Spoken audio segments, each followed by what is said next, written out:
Abram suas Bíblias, por favor, na segunda carta de Paulo aos Coríntios. Segunda carta de Paulo aos Coríntios, capítulo 12, do versículo 7 ao 9.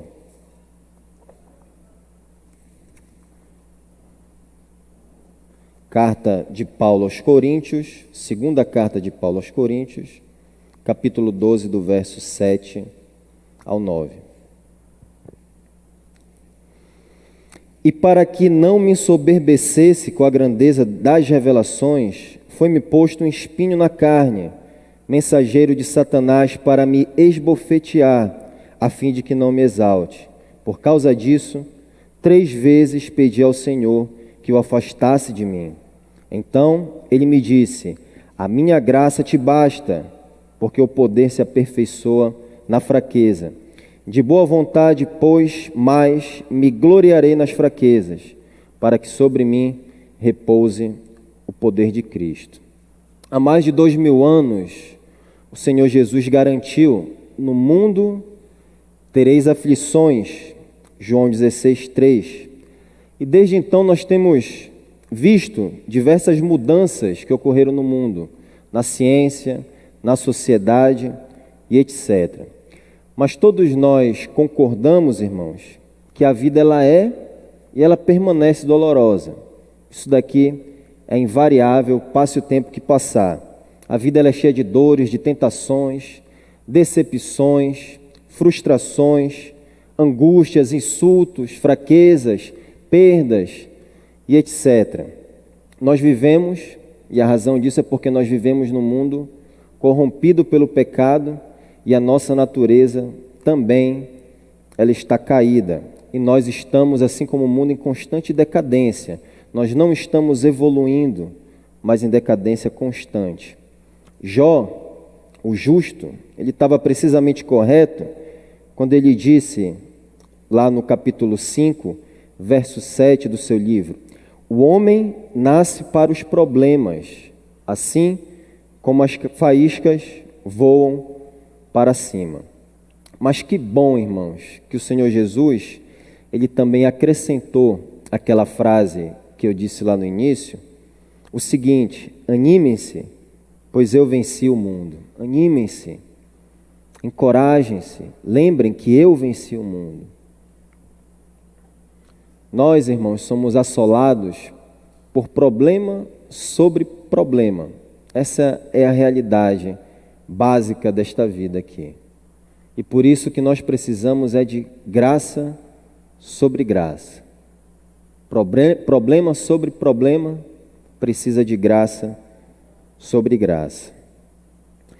E o que nós temos aqui é a descrição que o apóstolo faz, o apóstolo Paulo, de uma luta que ele teve que enfrentar na sua vida. De um sofrimento, talvez o pior, ao qual ele esteve sujeito ao longo da sua caminhada. E fazendo aqui a defesa do seu apostolado, escrevendo para a igreja de Corinto, ele inicia esse capítulo 12 falando, em defesa ao seu apostolado, das grandes revelações que ele recebeu do Senhor. Fala de uma viagem que ele fez ao céu e viu coisas lá que eram indizíveis para o homem dizer. Mas ele diz que ele não vai se orgulhar por causa dessas coisas, porque aquilo ali poderia levá-lo ao orgulho, e Deus aplicou um método na vida dele para que ele não se orgulhasse, e esse método foi o sofrimento. E o apóstolo expressa o sofrimento dele aqui, aí eu vou pedir para que você me acompanhe, versículo 7, em termos enigmáticos. Olha só o que ele diz: espinho na carne. Ao utilizar aqui a palavra espinho, o apóstolo não está dizendo aquilo que comumente a gente pensa, que ele está com uma lasca, uma pequena lasca de madeira no dedo ou uma farpa. Não é isso que o apóstolo está dizendo, não é apenas uma picadinha ao que ele está se referindo, não é algo superficial. A palavra grega aqui traduzida por espinho tem um sentido mais forte e violento, é mais intenso que Paulo quer dizer. Na literatura da época do apóstolo Paulo, isso daqui significa uma estaca pontiaguda que poderia ser enfiada num fosso para servir de cerca, ou que era usada para perfurar um inimigo numa batalha método conhecido como empalamento, no qual a vítima demorava 3 dias até para morrer. Em outras palavras, Paulo está dizendo aqui que não é uma dorzinha que ele está passando, mas que ele está sujeito a um sofrimento lento e agonizante, como se ele estivesse sendo empalado. E este sofrimento aqui, diz Paulo, acompanhe comigo, estava na carne, ele diz, ou para a carne, é uma possibilidade também de tradução. O significado dessa palavra grega aqui traduzida por carne é alvo de disputa entre os teólogos. Eles disputam para saber o real significado disso daqui. Nesse contexto, alguns acreditam que carne se restringe ao corpo físico de Paulo. Paulo está falando da sua natureza física. Outros acreditam que se refere à totalidade da personalidade humana. E essa incerteza quanto ao significado aqui da palavra carne, nessa passagem, gerou uma infinidade de conjecturas sobre o que realmente significaria este espinho na carne do apóstolo. Aqueles que interpretam carne como uma estrutura física, consideram que Paulo ele sofria de uma enfermidade física. E a lista de doenças aqui especuladas, algumas são até engraçadas, essa lista abrange uma enormidade de enfermidades aqui. Dor de ouvido, frequentes dores de cabeça, depressão, gagueira, epilepsia, malária, ataques de febre e até deficiência visual. Por outro lado, se a gente tomar a palavra carne aqui no sentido de personalidade humana, não necessariamente físico, o que nós temos aqui é que espinho na carne poderiam ser as perseguições que Paulo sofria ou as tentações contra ele. Alguns pais da igreja acreditavam que Paulo ele sofria aqui a perseguição dos oponentes que estavam sob a ordenação do diabo, como Himeneu, Fileto e Alexandre, o latoeiro, que vocês conhecem bem das cartas do apóstolo. Lutero achava que era a perseguição dos judeus aqui que Paulo estava enfrentando. Calvino, de modo mais abrangente, ele achava que era a soma total de todas as provações que Paulo era atormentado, como tentações pelo pecado ou até mesmo possessão demoníaca. O apóstolo amplia aqui essa noção do que poderia ser, na verdade, opressão demoníaca, não possessão. O apóstolo amplia aqui essa noção do que poderia ser esse espinho na carne ao utilizar a expressão aqui, mensageiro de Satanás. E esse daqui é um outro termo, sentido mais literal, para explicar aquilo que era figurativo, o espinho na carne, que nós vimos anteriormente. A palavra aqui traduzida por mensageiro é a mesma palavra que é traduzida para anjo no Novo Testamento. Outras palavras que Paulo está dizendo aqui que foi enviado a ele para infligir sofrimento nele um anjo de Satanás. Literalmente é um demônio enviado por Satanás aqui para humilhar Paulo. Portanto, o sofrimento de Paulo aqui, nós descartamos pelo menos a hipótese de que era por causa de pecado, visto que era um tipo exterior de sofrimento que ele estava enfrentando. Um mensageiro de Satanás que vinha de fora atormentá-lo. Particularmente, irmãos, eu creio que a expressão aqui, mensageiro de Satanás, que de outro modo Paulo chama de espinho na carne, seja uma referência aos falsos apóstolos em Corinto. Paulo abre essa carta aqui, apresentando do modo característico que ele faz, sempre nas suas cartas. 2 Coríntios 1, ele diz, o apóstolo de Jesus Cristo.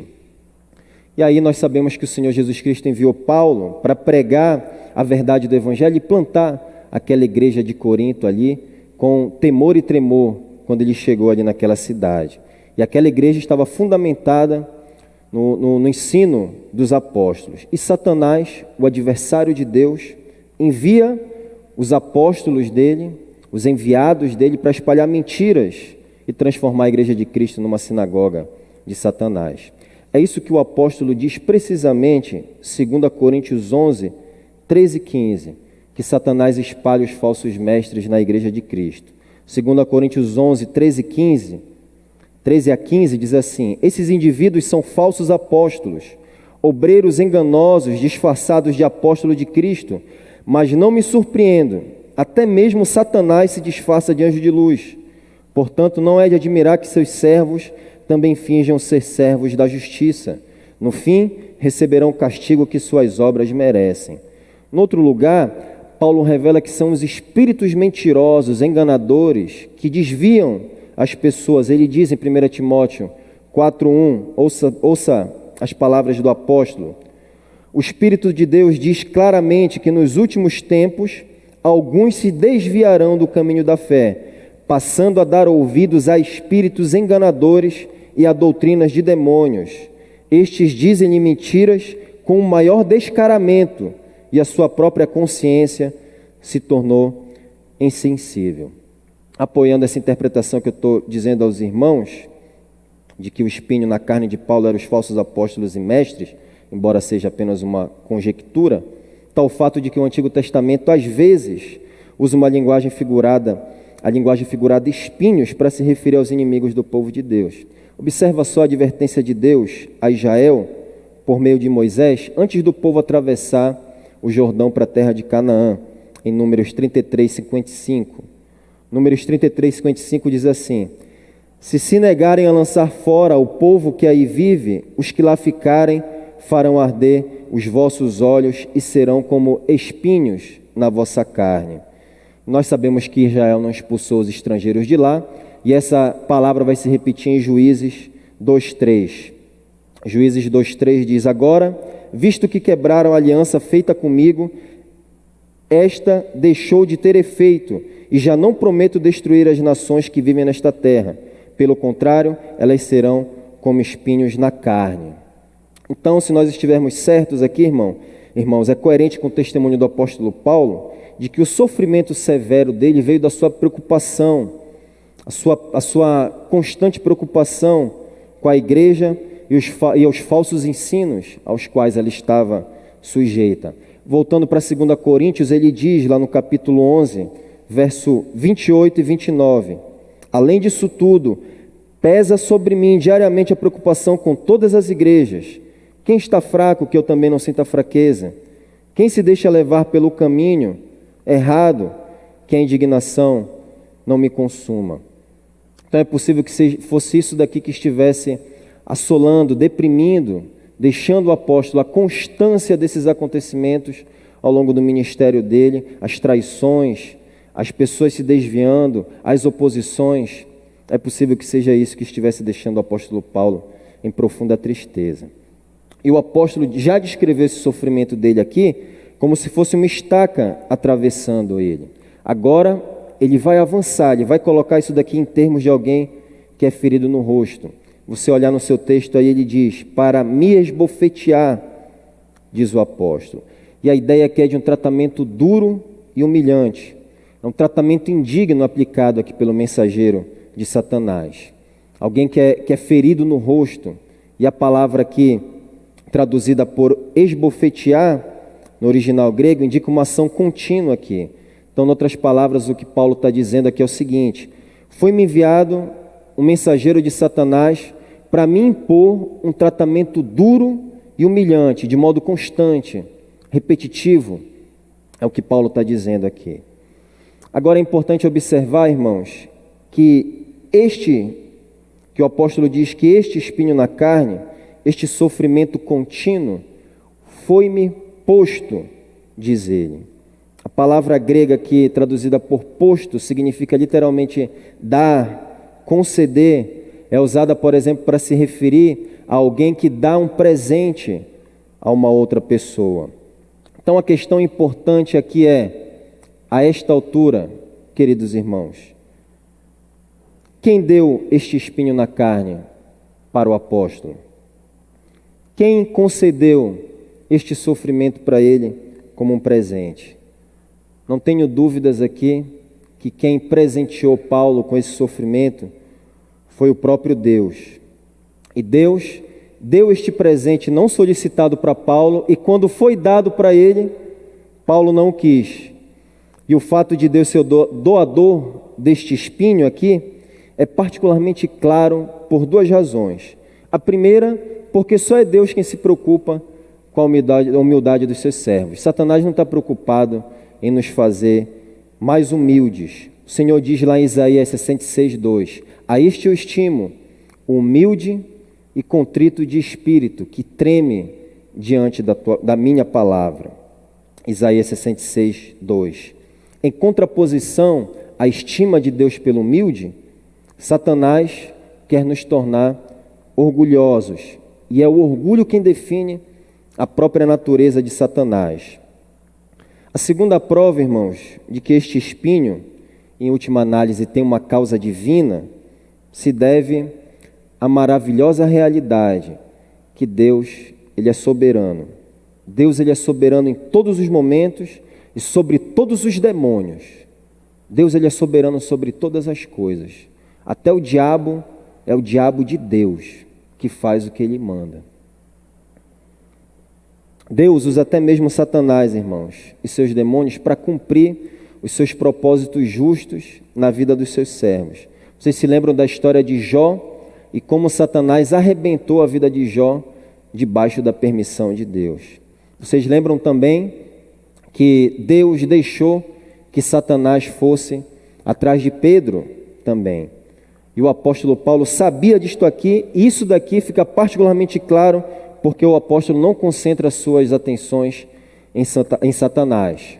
Paulo não fica encegueirado com os olhos em Satanás. Paulo se volta para Deus, e aqui no versículo 8, vá acompanhando, ele se volta a Deus em oração aqui, pedindo a eliminação do seu sofrimento. Ele diz: 3 vezes roguei ao Senhor que o tirasse de mim.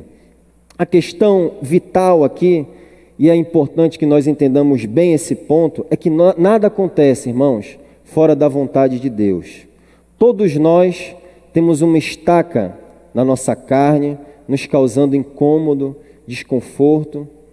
Se somos cristãos, estamos buscando viver a vida cristã, se estamos buscando servir a Deus, todos nós temos algo dessa estaca na carne.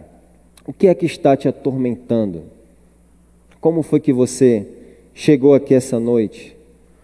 O que é que está afligindo a sua alma?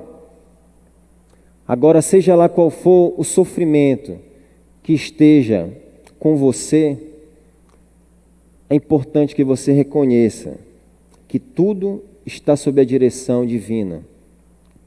É importante que nós entendamos isso daqui, irmãos. O poeta inglês, o brilhante poeta inglês William Cowper, ele escreveu: por trás de uma providência carrancuda, esconde-se a face sorridente de Deus.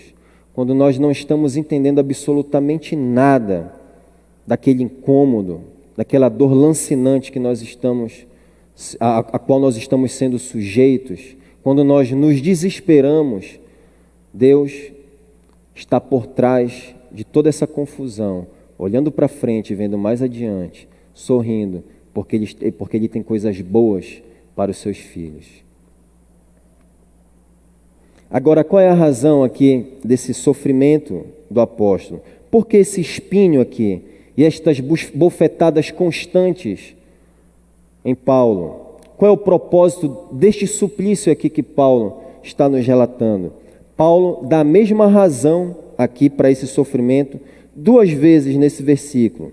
Obviamente a intenção dele é dar ênfase a essa questão. Ele diz: para que eu não me ensoberbecesse, eu ainda estou no versículo 7. E lá no final do versículo 7, ele diz: a fim de que eu não me exalte. A palavra grega aqui traduzida pelos sinônimos ensoberbecer e exaltar, que aparece aqui no versículo 7, comunica a ideia de alguém que de maneira presunçosa, ele reivindica uma posição mais alta, que não está satisfeito com a sua condição. E essa palavra é utilizada frequentemente em oposição ou rivalidade contra alguém. Isso daqui vai ficar muito mais claro e vai lançar muito mais luz para nós quando nós olharmos 2 Tessalonicenses 2,4. É a mesma palavra que o apóstolo usa aqui em 2 Tessalonicenses 2,4 para se referir ao anticristo. Paulo diz: este se opõe, fazendo referência ao anticristo, se opõe e se exalta, aqui a palavra, acima de tudo que se chama Deus ou é objeto de adoração, a ponto de se assentar no santuário de Deus, proclamando que Ele mesmo é Deus. O que isso significa, então? Aqui nós temos uma precisa definição do que é o orgulho: querer ser como Deus, sentar-se no trono de Deus. E era exatamente disto aqui que Deus estava prevenindo o apóstolo Paulo ao colocar para a carne dele aquele espinho. O orgulho, irmãos, é o pecado final, é a raiz de todo pecado. Ali que está o fundamento de todos os pecados. Foi por causa do orgulho que Lúcifer foi expulso do céu. Foi por causa do orgulho de querer ser como Deus que Lúcifer foi expulso. Foi por causa do orgulho de querer ser como Deus que Adão e Eva foram expulsos do jardim, lá em Gênesis 3:4. E era isso que Deus, repito, estava tratando em Paulo. O orgulho ainda era o problema do apóstolo. E por essa razão que ele estava passando por esse sofrimento aqui, reitero, talvez o mais agudo da caminhada dele. Paulo aqui já era um crente maduro, tinha tido várias revelações, viu o Senhor Jesus ressurreto, já estava no ministério há muito tempo. Paulo, sem dúvida nenhuma, era o mais nobre dos cristãos, o maior pastor, o maior missionário, era aquele que exibia em alto grau as mais belas virtudes de Cristo, a ponto dele dizer: sejam os meus imitadores, como eu sou de Cristo. Mas este princípio maligno de querer ser como Deus, esse pecado aqui herdado de Adão, ainda permanecia na carne do apóstolo Paulo. O pecado ainda estava anexado à sua natureza humana. Ele não havia sido completamente liberto de uma vez por todas. E por quê? A razão é que tudo girava em torno destas revelações, dessas insuperáveis revelações que ele abre o capítulo 12 falando.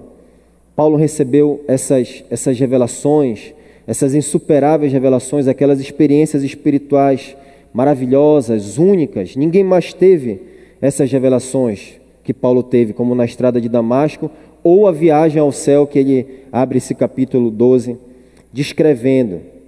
E seria muito fácil, aqui, é importante dizer, antes de tudo, que ninguém mais estava recebendo aparições sobre Jesus naquela época. Só o apóstolo Paulo estava tendo essas experiências singulares aqui. E seria muito fácil, então, para Paulo, ele reivindicar superioridade, ser arrogante, dizer, arrogar para si que ele tinha mais conhecimento de Jesus e a sua palavra do que os outros cristãos. E de fato ele realmente tinha. E por essa razão, aqui, por causa da grandeza dessas revelações, que ele diz no versículo 7, é que Deus presenteou o apóstolo com este espinho na carne aqui. A carne orgulhosa de Paulo estava sendo empalada por conta do quanto ele havia recebido do Senhor Jesus. De outro modo, não fosse assim, Paulo seria um homem orgulhoso.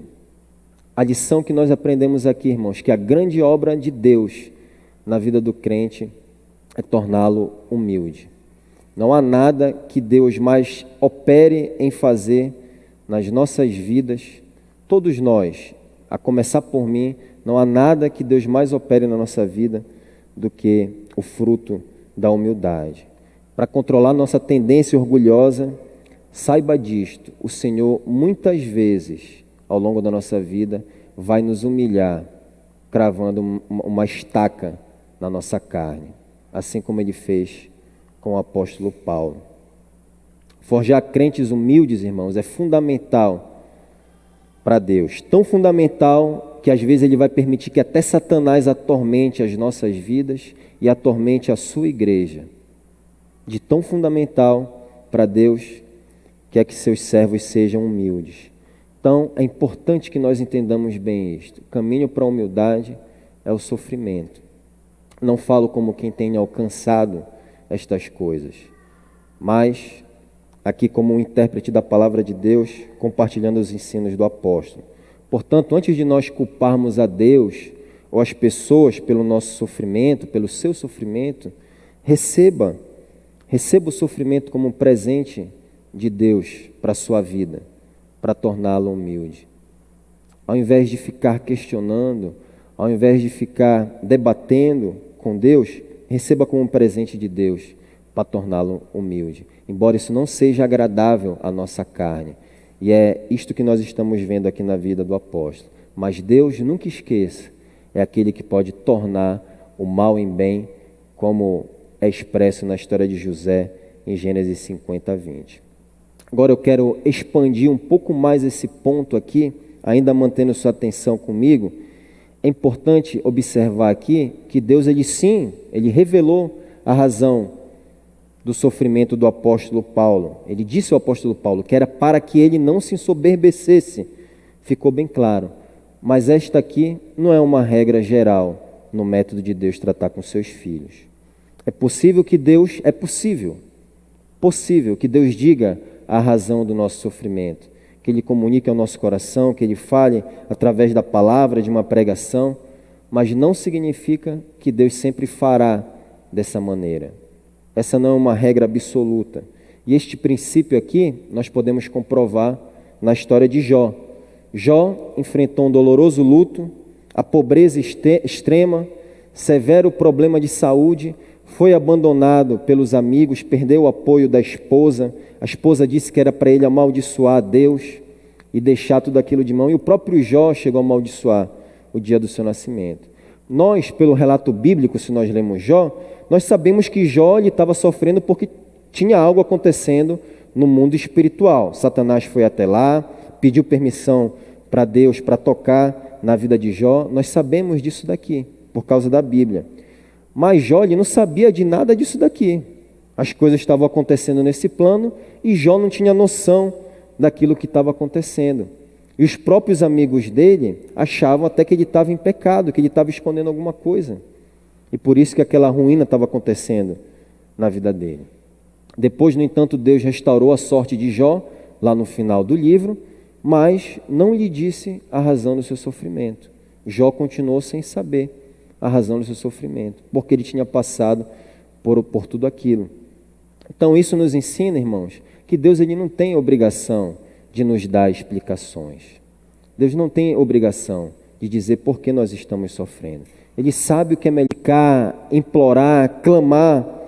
É a mesma palavra que um homem, um doente terminal, alguém com uma infecção e sofrimentos crônicos, usa para se achegar ao Senhor Jesus e pedir cura.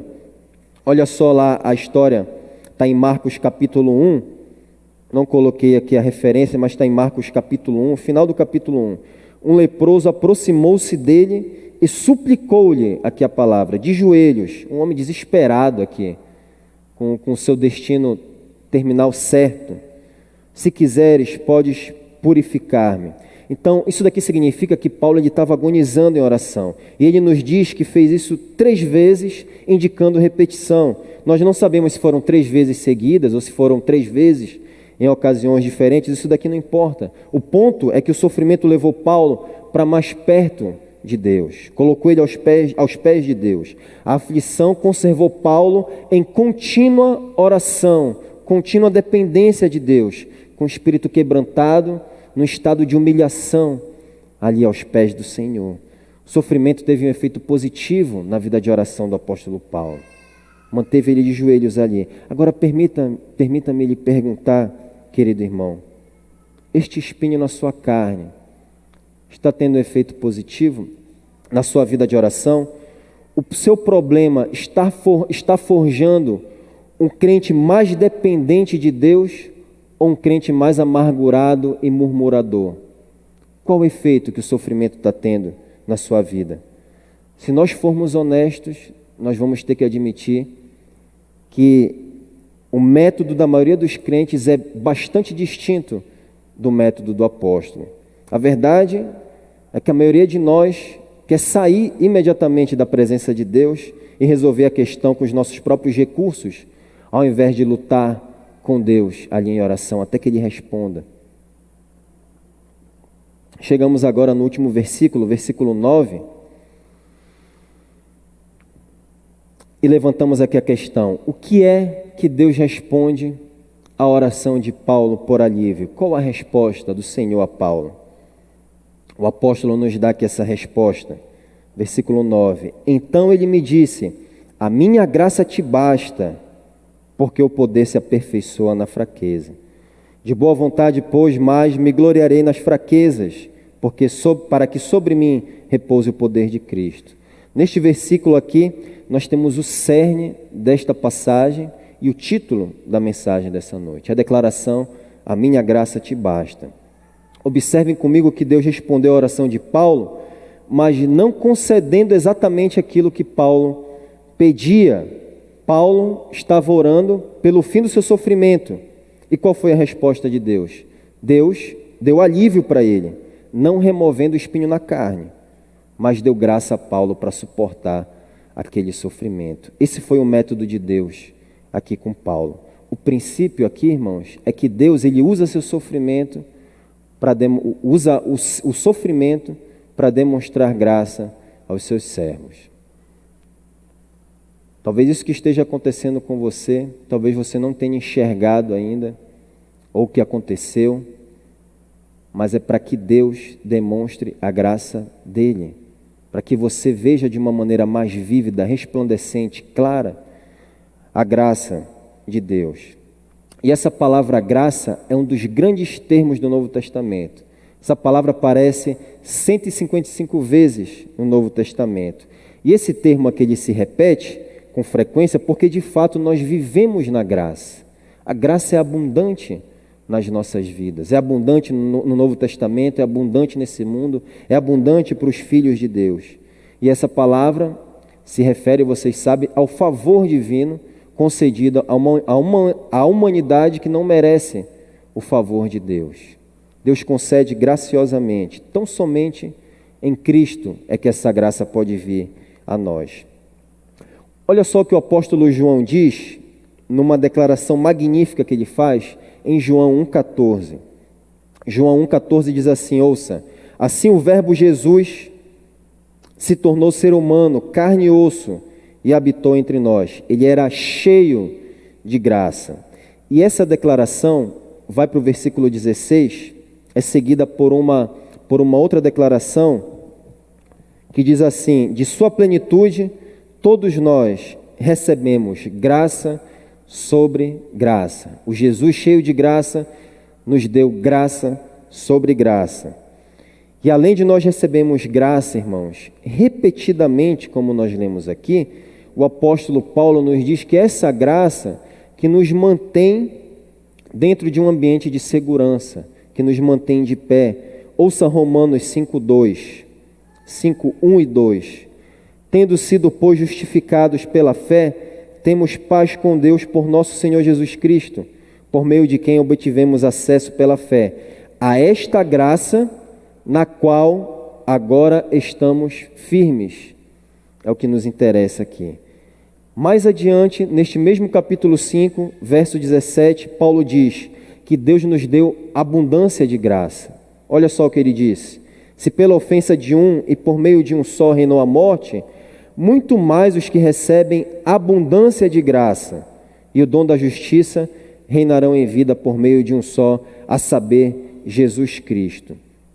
Paulo vai expressar essa ideia aqui de plenitude de graça que nós temos, essa abundância, essa medida extraordinária, de uma maneira mais clara, lá em 2 Coríntios, a carta que nós estamos examinando, capítulo 9, verso 8.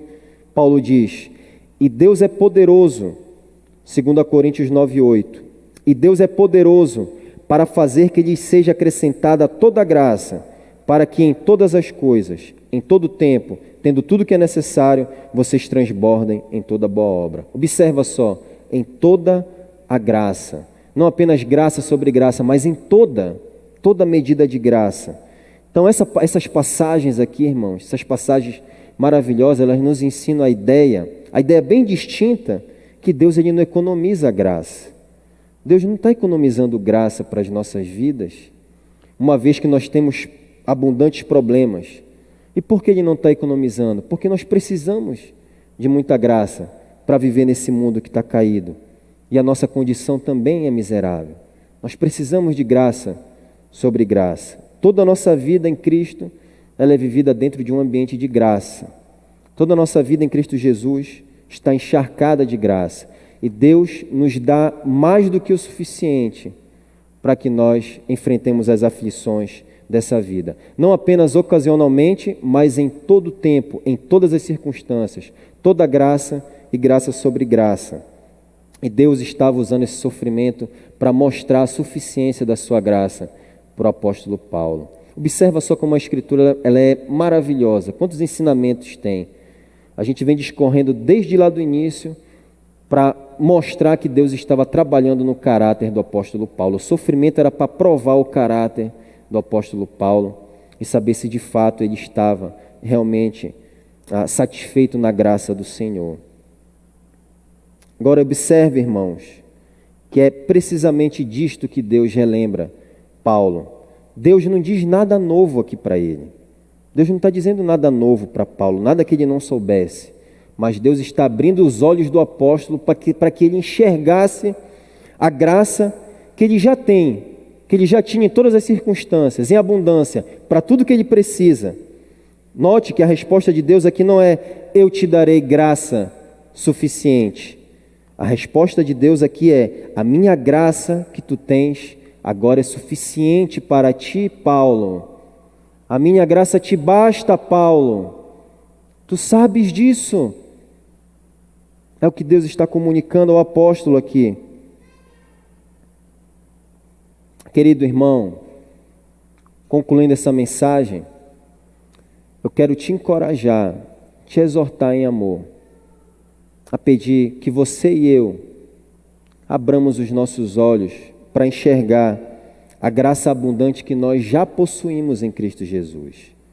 Não nos falta absolutamente nada. Nós possuímos tudo o que é necessário para enfrentar qualquer dificuldade dessa vida e para preencher os nossos corações. Talvez alguns corações aqui essa noite, e eu me compadeço, estejam carregados com grande peso, tenham vindo pesados aqui essa noite. É possível que tenham pessoas entre nós que estão com uma tristeza profunda por anos. Outros talvez estejam marcados com dores incuráveis, seja na alma, seja no físico, coisas irreversíveis, que eu não posso nem imaginar a dor que você sente. Você pode até dizer, eu não estou entendendo nada disto que está acontecendo comigo. Eu tenho sido um bom cristão. Eu tenho me esforçado para servir a Deus, mas realmente eu não tenho como equacionar isso que está acontecendo na minha vida. Mas eu quero te dizer essa noite, meu irmão, que se você é um crente em Jesus Cristo, e essa palavra é para a igreja, você sairá daqui esta noite sabendo de algo muito mais importante. Você pode até não saber por que está sofrendo, mas essa noite você vai sair daqui sabendo que a sua vida está encharcada de graça, que as nossas vidas estão encharcadas de graça e que nós não precisamos de absolutamente nada, de que ela nos basta e que ela nos cerca por todos os lados, por todos os ângulos, de todas as maneiras, de todas as circunstâncias. Nós estamos embrulhados na graça do Senhor e é por ela que nós nos mantemos firmes. Você tem graça numa medida suficiente. Não acredite nas mentiras do diabo. Você tem graça suficiente para vencer qualquer problema dessa vida. Não sobreveio tentação a nós que nós não pudéssemos suportá-la. Mas Deus é fiel. Ele nos prometeu dar um escape. E nós temos a graça sobremedida para nos ajudar. Então, te encorajo. Abrace o sofrimento. Abrace a humilhação. Essa daqui não é uma declaração popular. Não é algo agradável. Não é o evangelho que por vezes é pregado aí fora. Abrace o sofrimento. Abrace a humilhação. É difícil. Satisfaça-se no processo que Deus está trabalhando na sua vida para te tornar humilde, assim como em mim, até o final dos tempos, até o último dia. Deus quer nos tornar humildes.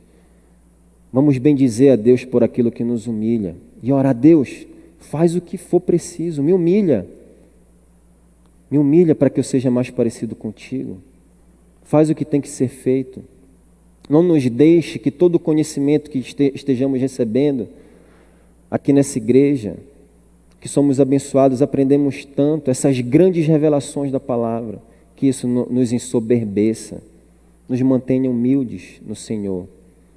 Estou falando isso pelos riscos do meu próprio coração.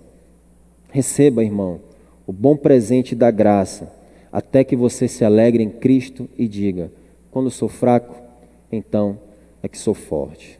Vamos orar?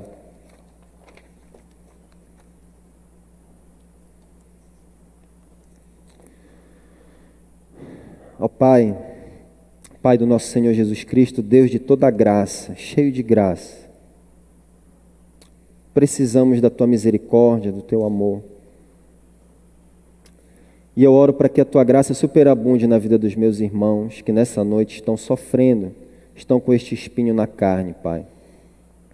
Que o Senhor os console, abra os olhos para enxergar que a graça do Senhor basta para as nossas vidas.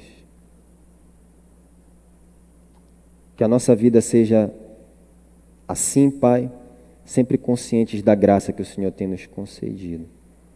Nós te amamos, honestamente te amamos, Pai, apesar das nossas falhas. Recebe o nosso louvor, a nossa adoração, em nome de Jesus. Amém.